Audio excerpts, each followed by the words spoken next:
New champion rebalance, guys, and of course, new summoning events starting tomorrow together with the Summon Rush. Now I'm here to basically stop you guys. Do not open your shards because during this Summon Rush, we don't really have any interesting events whatsoever in terms of fusions or anything similar to that. I would personally save my shards for the next fusion. They've already announced a new collaboration or some form of a massive event in Raid starting on the 8th of January, which will bring, of course, a new fusion, a free 7-day login champion. So, personally, I would save my shards. At least that's what I'm doing. Not like I have a lot of them, but slowly I will build up my my stock right here in case if the new fusion is good. It might be trash, who knows, but honestly, there is no point to engage with this Summon Rush unless you're a filthy, degenerate Kraken. Let's start directly with the champion rebalance. Then we're going to go over the summoning events, guys. So there are actually two champions that are getting above this time around as well, as usual. One of them will be a Void Legendary. I'll be honest with you guys, even after these changes, I'm still not feeling too excited for this champion. I actually pulled her recently. She was the last Void Legendary I've pulled on my account. And that is Taria. Design-wise, she looks super badass. Love the design, absolutely amazing. But her kit is really lacking. She's a support champion, really good base stats and all that. You have a speed aura for all battles, 23%. The A1 is AoE with a chance to land speed, decreased speed and a fear. Actually, yeah, has a chance of placing fear if the turn meter is 20% or less. The A2 has a chance to stun.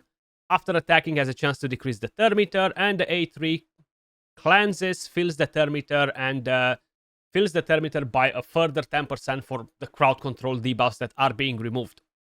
The passive, immune to sleep debuffs, and will fill her turn meter whenever an enemy tries to place a crowd control debuff. Now, I feel like Taria made a massive mistake here and they missed her out. She's not immune to sheep even after the buff. She has all of these crowd control debuffs. Sheep should be part of it, right? At least it would make sense. So let me just quickly explain you what is changing with this champion. So, on the A1 now, basically has an increased chance to apply decreased speed. Additionally, the turn meter threshold for applying fear has been raised, enabling Taria to land both debuffs more frequently. With the A2, she will now have a chance to decrease the turn meter of all enemies. And with the A3, she gains new effects. After cleansing, she will place immunity on all allies for 2 turns. And the passive now will make her immune to all of the crowd control except sheep, and that's about it, basically. So sheep is not part of the menu. So the A1 will have a 50% chance to land decreased speed, and that's of course not being fully booked. And will have a 30% chance of placing fear debuff for 1 turn on enemies with 50% or less turn meter. So that's a nice touch, but again, yeah, you guys are getting the drill. She's not really going to be amazing or anything like that. With A2, she has an 80% chance to land a stun, and after attacking has an 80% chance of decreasing each enemy's turn meter by 30%. And that is basically removing this condition without a stun. So there is no condition, she will just drop the turn meter.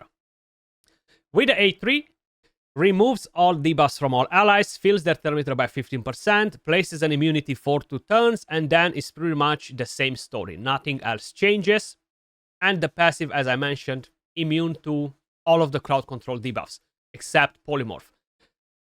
I don't think it's enough for a Void Legendary, man. Like, she's getting a buff that doesn't really solve nothing, okay? I'm still not going to use the champion, and most likely the majority of you guys are not going to use the champion. Yes, she can be helpful progression-wise, same like the other 799 champions that we have in the game, but this champion basically has no endgame viability whatsoever. So that's the main issue with her. Then, let's move on to the next champion. I know you will love this one because he was a fusion, and since then he actually got maybe 1 buff or 2 buffs if I'm not mistaken, and that is Lord Vargal, guys. Actually, a pretty nice change on his kit. So with the A1, he will now have a chance to place heal reduction with each hit. If there is one Lizardman team in one Lizardman ally in the team, this will not require accuracy. With the A2, this time around, he will place an unresistible provoke if he has a Lizardman ally in the team, and he will put Strengthen on all of your team, not only on himself. Now, that is a bit of a problem because he's not going to be such a good mischief target if he's spreading the Strengthen to all of your team, right? So that's, in a way, kind of like a smack, but I don't think many people are actually using him in Hydra as a mischief target. I'm sure there are a few people, but I don't think he's a very popular choice. With the A3, he will now place an unresistible decrease attack if he has a Lizardman ally in the team, guys. So pair him with one lizard and he's going to basically do everything without him requiring accuracy, which is pretty nice. Then with the passive, at the start of this turn, revives a random Lizardman ally with 50% HP and 50% turn meter. And that is this passive right here. So this is not actually going to be related to Skullsworn anymore. It's going to be a random lizard.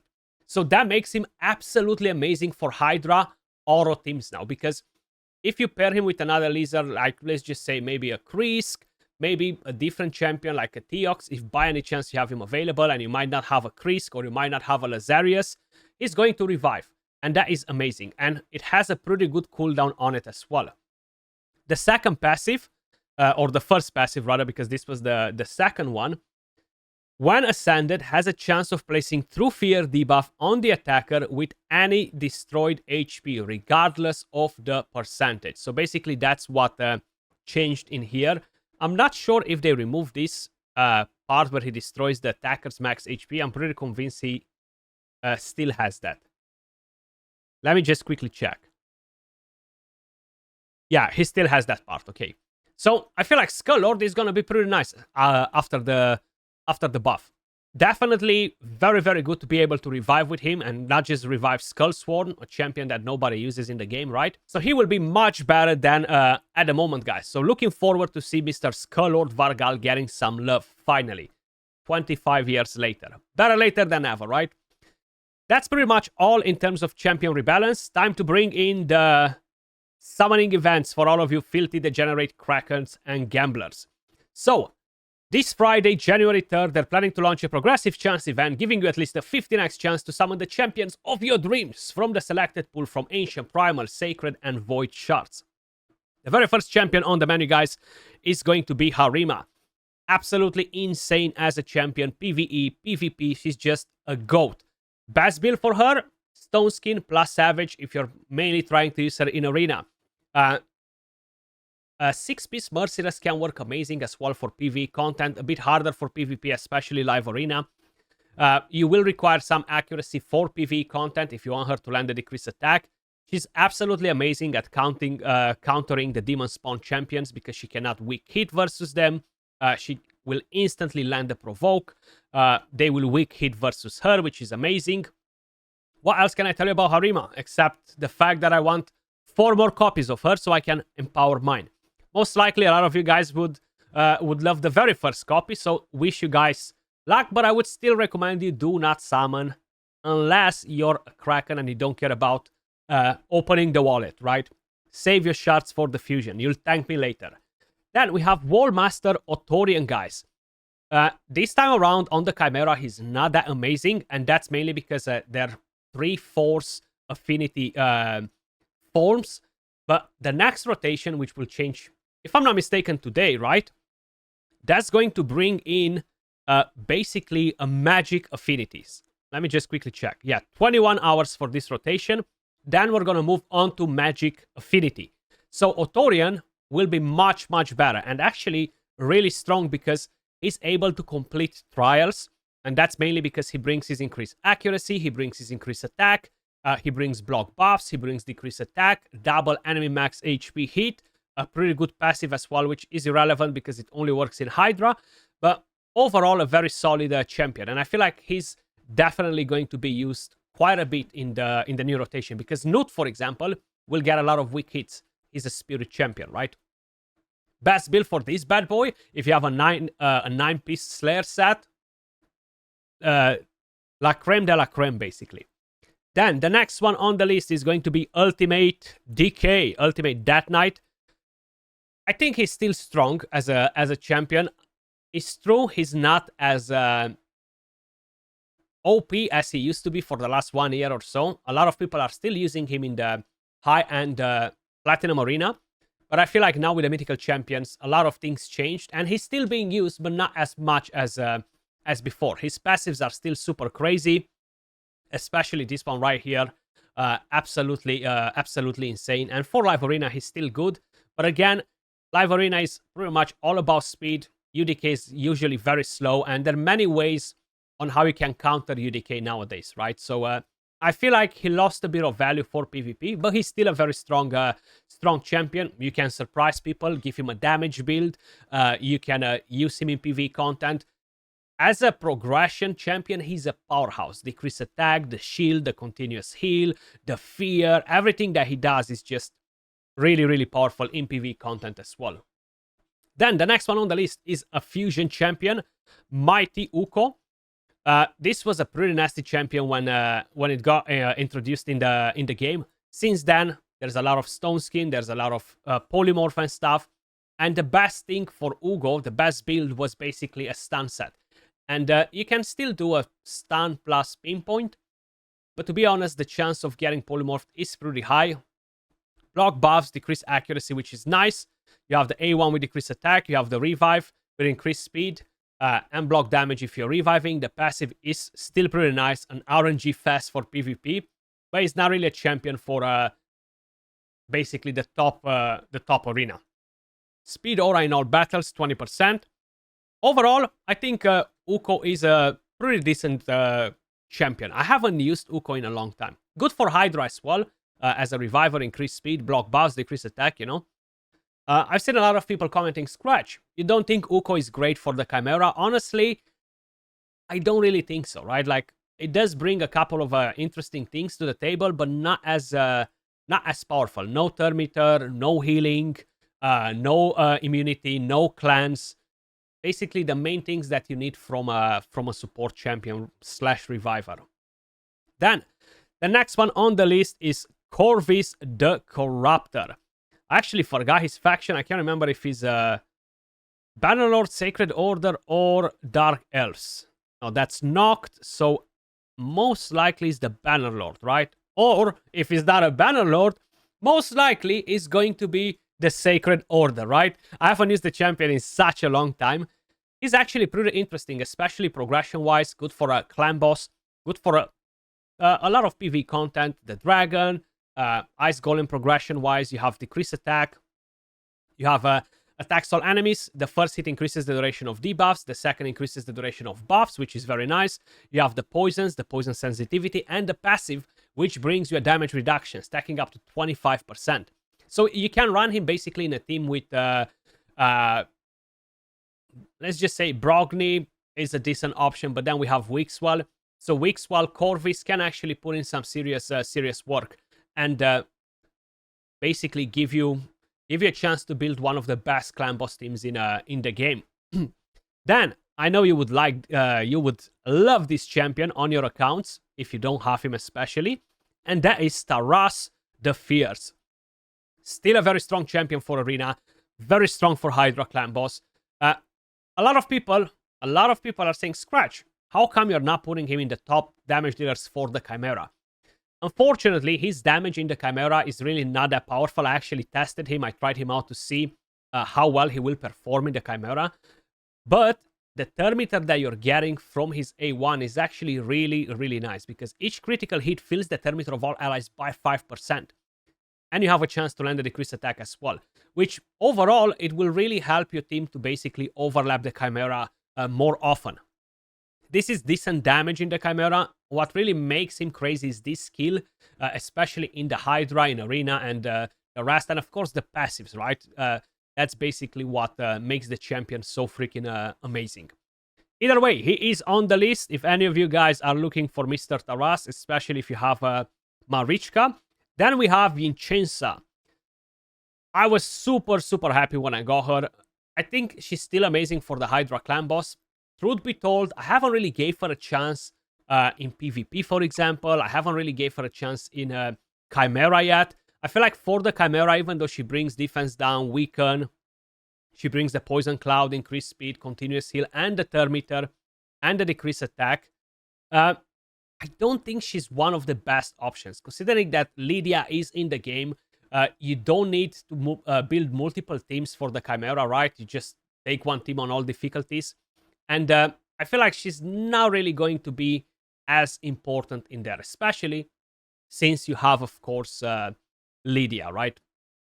But let me know your thoughts in the comments down below. Best build for her, either a 9-piece protection, either you go with a curse set plus a 4-piece merciless, plus an impulse set, refresh accessories, something funky like that, so you can basically exploit that A2, A3 non-stop. And the A1 with the ally attack is massive, but for the Hydra is not as good since they've messed up the entire Hydra, right? I feel like while it's still decent, she's not as impactful in the Hydra as she used to be.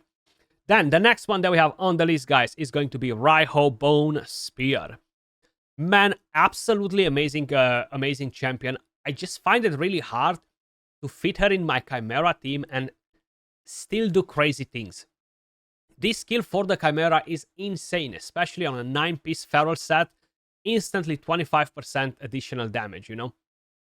And if this stun would have been a fear instead, I feel like she would have been much, much better because of it, right? You can land a fear on the Chimera, you actually need it for trials, but you cannot land a stun. The burn is important, the defense down weaken, decrease attack, decrease crit rate. Then you have the cleanse, the healing, the block buffs, the passive, which is nice, continuous heals with the A1.